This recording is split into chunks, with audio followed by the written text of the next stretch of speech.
रामकृष्ण हरी. भोगीच्या सर्वांना खूप खूप शुभेच्छा. भोगीच्या भाजीसाठी भोगीची भाजी स्वच्छ धुवून बारीक चिरून घेतलेली आहे.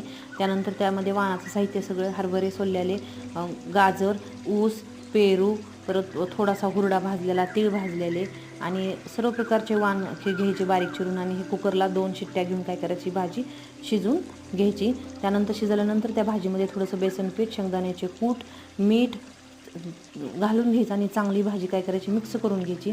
त्यानंतर कढईमध्ये 1 चमचाभर तेल टाकायचं, त्यात जिरे, मोहरे, कढीपत्ता, थोडीशी हळद आणि थोडीशी ओल्या लसणाच्या पातीची पेस्ट टाकायची, कोथिंबीरची पेस्ट आणि हे सर्व साहित्य चांगले परतून घ्यायचे आणि त्यामध्ये हिरव्या मिरचीची पेस्ट घालायची आणि हे साहित्य छान असे परतून घ्यायचे.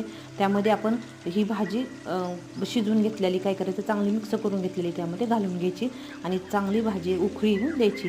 ही आपली छान अशी भोगीची भाजी तयार झालेली आहे. बाजरीची भाकरी आणि